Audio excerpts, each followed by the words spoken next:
Okay, Jamie, don't worry. Thank you, Jamie, for letting me know. Just while we're waiting for other people to come back, sorry, I had a bit of a camera issue. Do you have any questions? I'm not sure whether you can use a mic. I'm happy for you to come off mic. Do you have any questions at all that you want me to cover whilst we are on this session? Just a quick one for me, Sean. Are you going, once the pre-material is released 2 weeks before the exam, are you going to be reviewing that on any of your courses at all? I'm actually going to write a mock based on the whole pre-seen material, actually. So so when it comes out straight away, I'm probably not going to sleep for 3 days writing a mock specific to the pre-seen. I maybe in the week prior to the exam. Yeah, probably in the week prior to the exam, but I wouldn't get too hooked up on it because a lot of people think it's going to be something like a SEMA pre-seen material and the ICAW pre-seen material, which it is definitely not.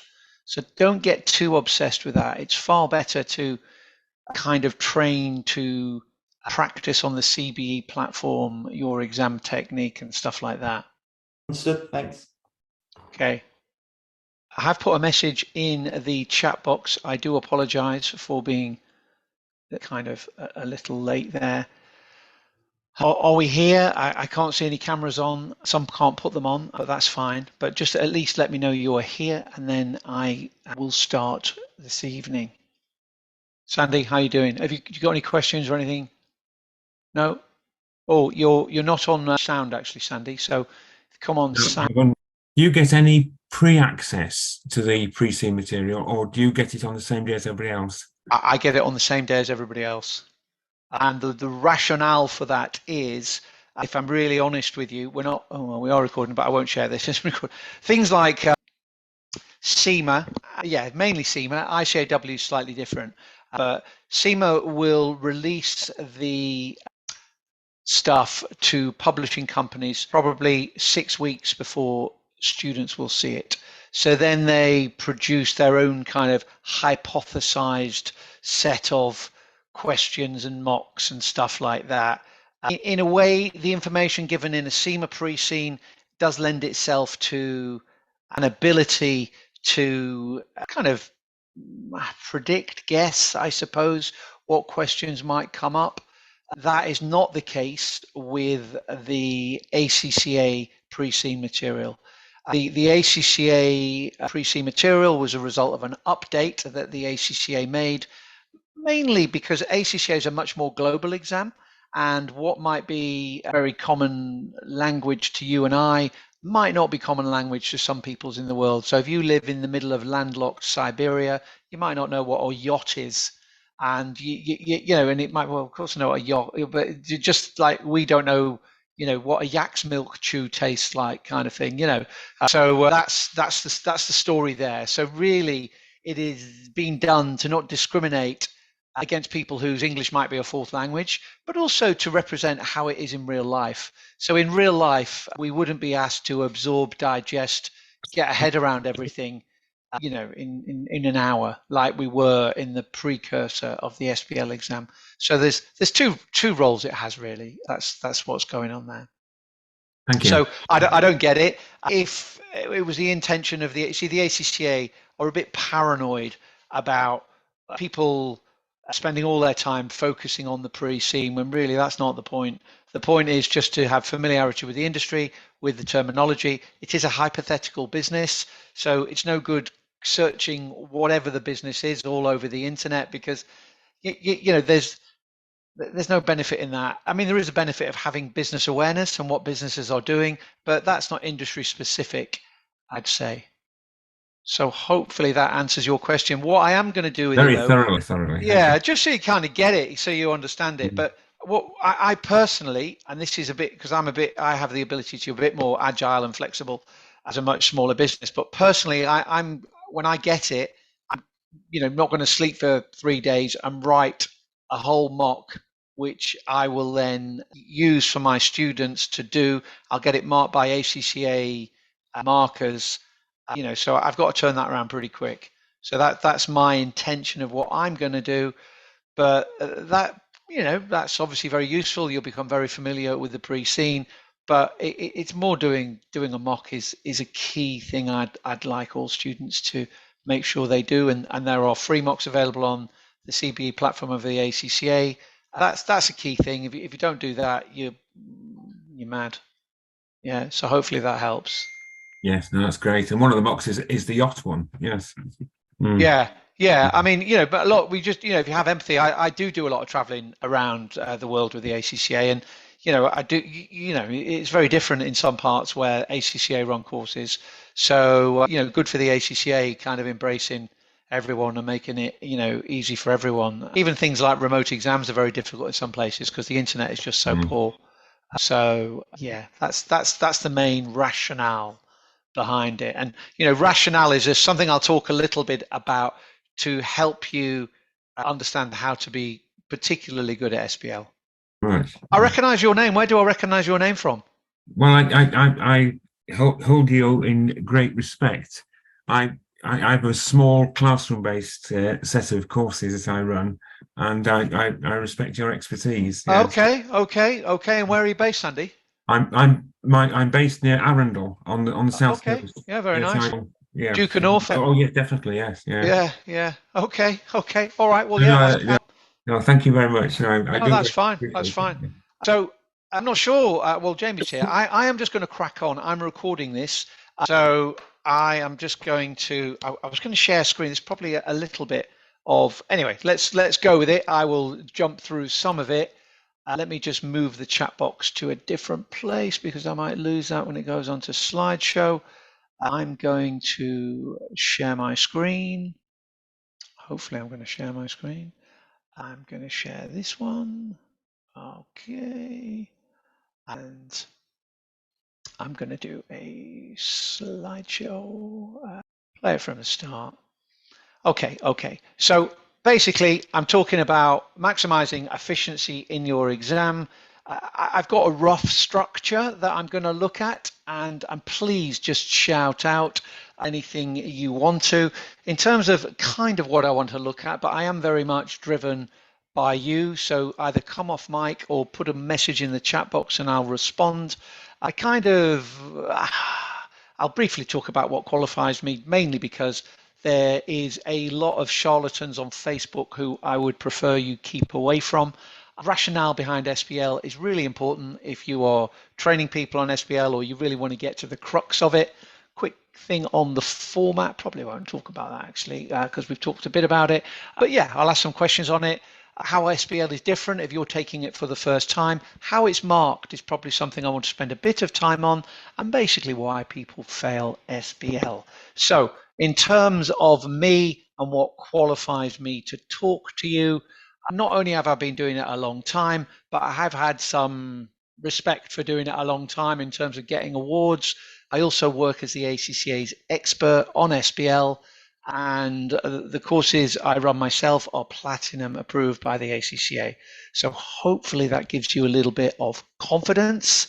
The reason I say that is because of the experts online.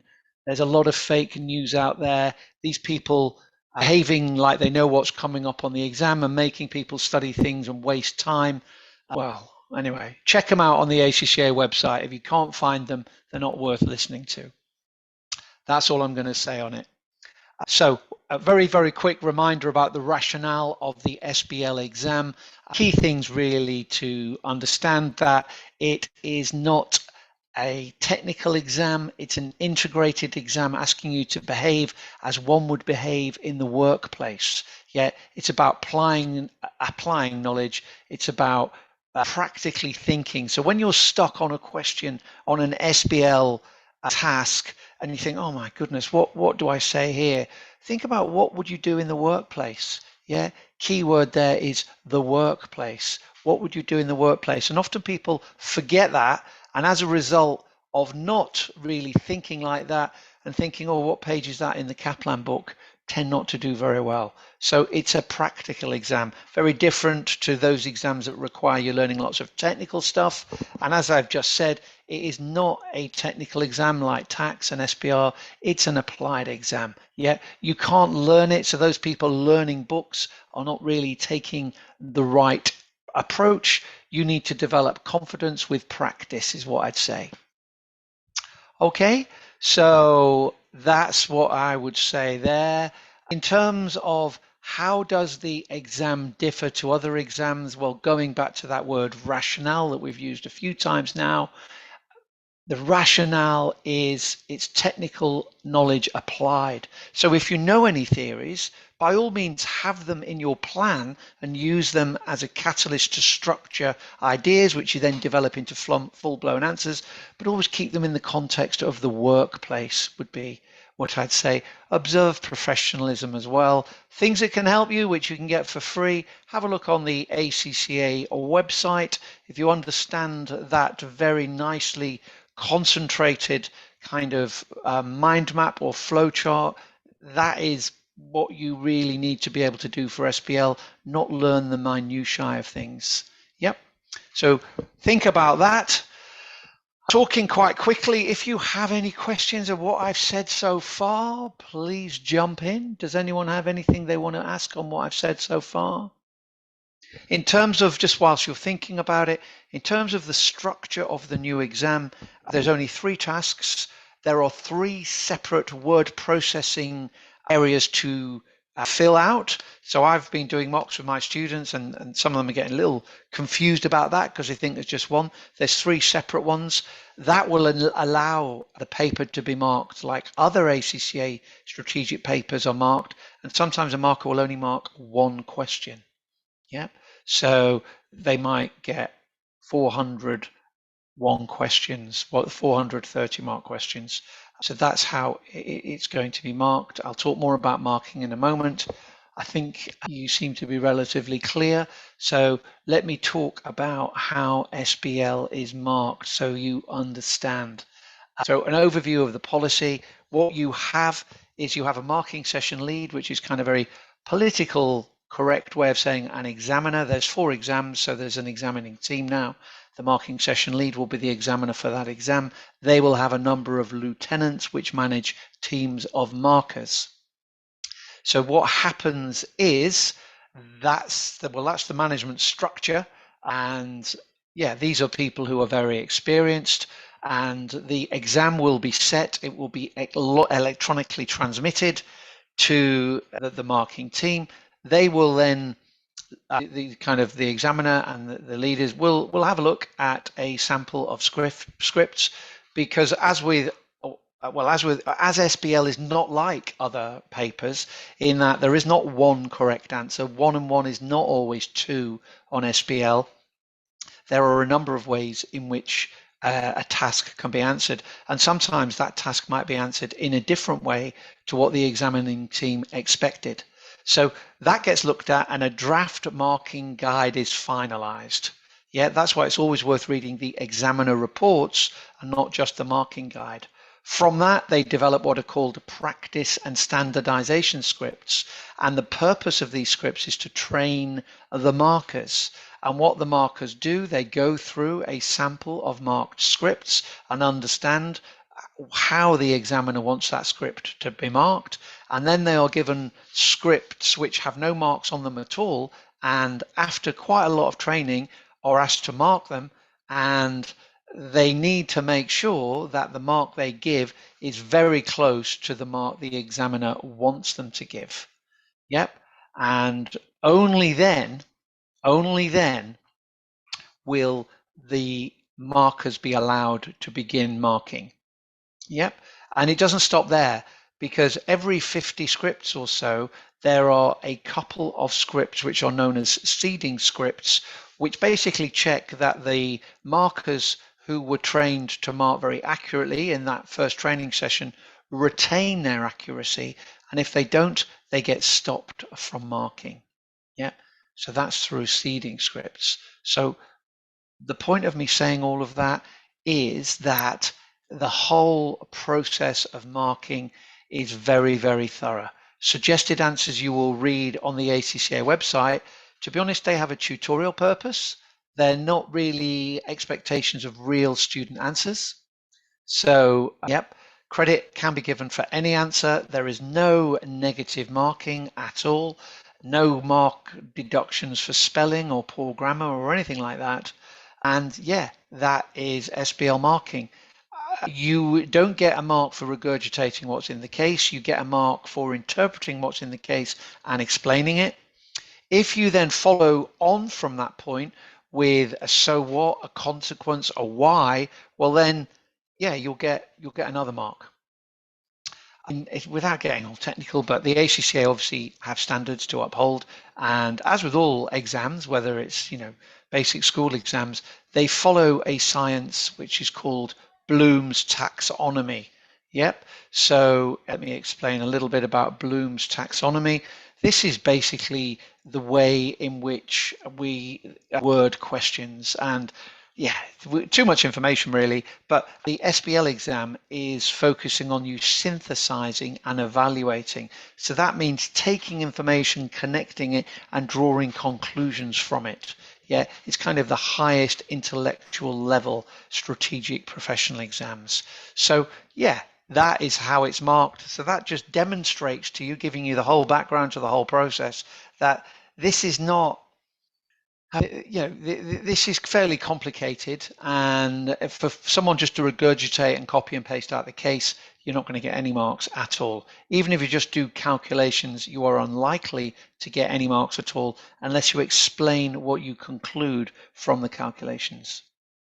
Okay, so again, jump in. There's something on Bloom's taxonomy, intellectual levels, but yeah, let's not worry too much about that. Why do people fail SBL? Oh, they fail SBL because they misinterpret it. Well, let me tell you. They fail SBL because of poor time management, not good reading, poor business writing, and they fail to structure their answer within the professional skills marks. All very manageable problems to overcome, but for whatever reason, people do, they do look at, I've lost my thought here. Yeah, they do a lot of work, but they don't practice any mock exams, and that's the key. I was just distracted there by a question coming through. Yep, someone ran out of time. Yeah, well, of course, if you do something for the first time, time management is definitely something that you are going to be affected by. So, yeah, there's a timing video I think I've got on my YouTube channel that you might want to have a look at on how you manage time for SBL. But make sure that you do. It's absolutely critical that you do that. What I would say when you are involved in time management, I'm thinking about you writing a start and a finish time. Yep. So you must write down, sorry, that needs clicking in. For some reason that slide doesn't want to. Yeah, a start and finish time. Yep. In terms of what you're going to get in your exam, you're going to get 3 exhibits. You're going to get 3 tasks, apologies. We don't know exactly, but 3 or 4 exhibits. Those exhibits are obviously going to be extra information in addition to the pre-C material. Those extra exhibits are going to help you to be able to answer the tasks. Okay, but time is a killer. I would watch my video on the YouTube channel.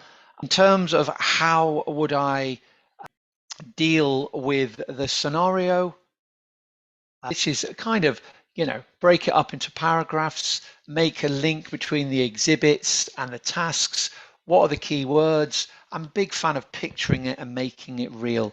Try and see, and you're probably going to be helped to do this from the pre-C material, but don't go overboard researching the industry the pre-C material will refer to. Yep. I would copy and paste the question into the word processing area. I would not use the scratch pad because that doesn't get handed in. What are the key words? What's the answer format? The verb, the rule of and. Often people miss half the question because they miss out the rule of and. So here's an example of some past questions on strategic management. What are the drawbacks and benefits? Students often would look at just the benefits or the drawbacks. What are the aims and objectives? Try and spot the marking guide. It's fairly rough, so if it's a question like this one where there's 10 marks, it might be up to 4, and up to 4. That's fairly common. So it's not, there is some flexibility. You've got to make the jobs easier, clear layout. I think it's also good psychologically to have a strong beginning statement, so kind of set the scene well.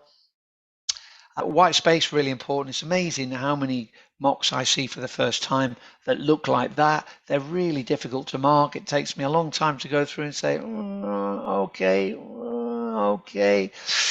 okay, I'll give you a mark. Whereas here it's boom, boom, boom. Much easier. You almost make the decision for the marker that you're going to get those marks. So people have probably told you that, but you will be surprised how many people doing mocks with me do it like the former rather than like the white space example. So yeah, you need to make sure all of that is in place. How do we get good at it? Well, basically we get good at practicing, really. And this is a direct quote from the examining team. And I think they came up with some statistic. They love, obviously it's an accountancy body, something like 25% likelihood of passing. Yeah, they came up with. So yeah, do mocks. If you can't afford to pay to do a mock, well, there are mocks available on the ACCA SBL platform. Try and find a study buddy who's going to help you, who actually cares and will take the time to mark yours and you mark theirs. Yeah, I mean, yeah, I would invest in one. So really important to do a mock. What else? What else would I say? Well, make sure if you've never been on before. Sorry, I just jumped there. The ACCA SBL familiarization. It is very clunky. It is not Word. It is not Excel. Some training companies do use Word and Excel to run their mocks. False sense of security. I do all my mocks on the SBL platform. It's a nightmare. It's very clunky. It's quite complicated, but I do it because that is how students will experience the real exam. So do that on the website. But yeah, familiar with all the copy and pasting stuff. What do you need to do to maximize your efficiency? Well, I'm a real believer in having the right mindset. Why are you doing this? For some of you, it's maybe your last exam. Your life, if you pass this exam, will change forever. You might double or triple your salary in the next 2 to 5 years. Your employment opportunities are massive. Yeah, some people won't pay 100 quid to do a course. It's like, really? You're going to make, tens of thousands of pounds more. Make sure you make that quickly would be my advice, but up to you. Certainly what I did. What would I do? Well, I would maybe just, I'll record this, have a think about what I've said, think about, is that what you do? It's definitely worth having a look. Well, I have written quite a lot of articles on the student accountants. I put my name into student accountant. Hopefully that gives you a bit of confidence in my cred, and that will tell you a few things. What else? YouTube channel has loads of free resources. Check that out. I also do podcasts. If you like receiving your information from podcasts, do that. So yeah, actually I didn't realize I had that slide there. So listen to my podcast. That is the link to the podcasts. So really, I think my main message for you to take away is you're crazy if you are not spending a lot of your time practicing questions to time. And the question I would ask you is, how did you learn to swim? Did you read a book and just then start swimming? I don't think so. How did you learn to drive? Did you read a book for that as well? I don't think so. Why do football teams play friendlies before big tournaments? Well, obviously to make all their mistakes before rather than afterwards. Yep. So that's why. I'll answer that question in a moment. Just let me. Yeah, okay, I can answer that question. So I've got a question come through. How much time in the new format would you apportion to highlighting the scenario? I would think if we've got 3 hours and 50, and obviously this, you would know this because you're practicing, having a go at mocks and seeing how you're doing. But let's say roughly we have 3 hours and 15 minutes, which is 195 minutes. We spend about 30 of those minutes reading and planning. That'll give us about 165. So let's say 165 divided by 100, let's say about 1.6 minutes a mark, about half an hour reading and planning our answers. That would be keeping it relatively simple without using too many decimal points anyway. about 1.7, and you must manage that very carefully. You must check whether that is appropriate for you as well, because you might need a little bit less, a little bit more. Okay, so that would be what I would say there. That's what's important. So essential you do a mock. Yeah, essential you do a mock.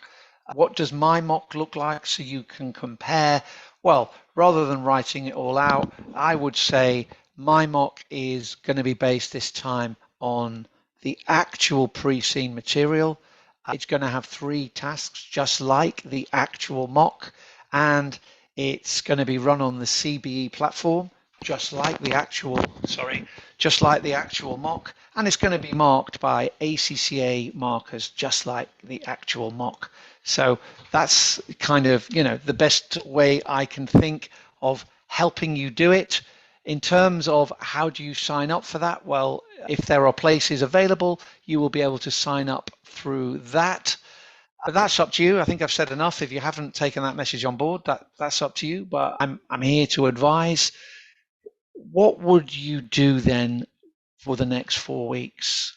Well, you need to implement what I've said, really. Yep. You need to be structured in how you live your life.